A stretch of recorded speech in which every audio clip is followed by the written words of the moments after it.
Tudo vira memória. Sabe aquele álbum de fotos que você tem na tua casa? Bom, pelo menos na minha casa tem álbum de fotos, não sei se você deve ter álbum de fotos, ou se você tem fotos digitais. Mas sabe quando você pega e você olha fotos antigas e você começa a lembrar desses momentos na tua vida, lembrar talvez da felicidade que você estava sentindo ali, ou lembrar da dificuldade que você estava enfrentando naquele momento? É nesse ponto que eu queria tocar hoje, sobre como tudo na nossa vida vira memória. E não tem uma seleção, não. Não vou selecionar só o que é bom ou só o que é ruim. Tudo. Tudo em algum momento vai se transformar numa memória.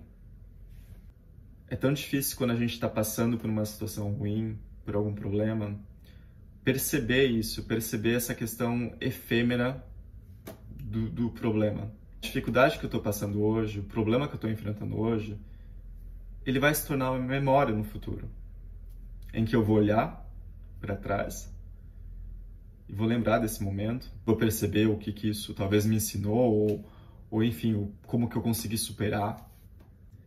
Mas isso vai se tornar uma memória. Tudo se torna uma memória. Sabe esse medo que você está sentindo agora? Vai virar memória. Sabe essa alegria, essa felicidade? Vai virar memória. Sabe essa raiva por essa pessoa, por essa situação? Vai virar memória. Sabe esse momento de conquista? Algo que você conquistou e que você queria muito ter e chegou? Isso também vai se tornar uma memória. Sabe esses momentos que você gosta de passar com os seus amigos? Quando vocês estão juntos, quando vocês estão se divertindo, quando vocês estão dançando, quando vocês estão rindo. Isso vai se tornar uma memória. Sabe esses dias de sol, como hoje, por exemplo? Vai se tornar uma memória.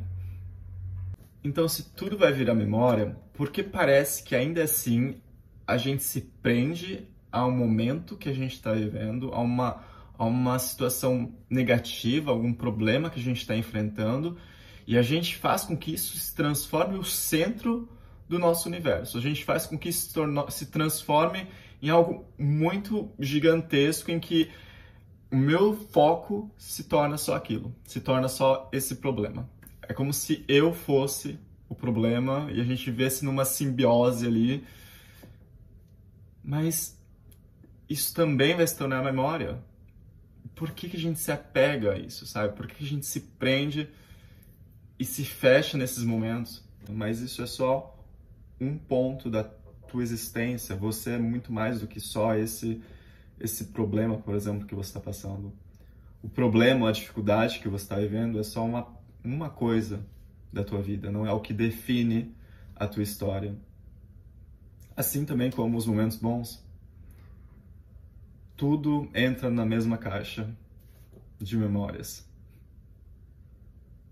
Mas às vezes é legal abrir essa caixa, porque quando a gente se pega nesses momentos de dificuldades, eu acho que a gente pode abrir a nossa caixa de memória. A gente abre e a gente se conecta com algum momento, com algo especial talvez que você passou, ou alguma lição que você aprendeu. Talvez essa caixa de memórias que a gente tem dentro da gente nos ajuda a enfrentar a vida, ou melhor, nos ajuda a viver, nos ajuda a buscar compreender o que é essa existência que a gente está e qual que é o nosso propósito, a nossa prioridade. Pensar que tudo vira memória é talvez se conectar com essa questão da vida ser algo efêmero. E se conectar com a vida ser algo efêmero é entender que tudo está passando, seja algo bom ou ruim. E que não adianta a gente ficar preso em um momento porque a gente deixa de seguir um fluxo. Independente do que a gente está lidando, vai passar. Tudo vai passar. Tudo vai passar.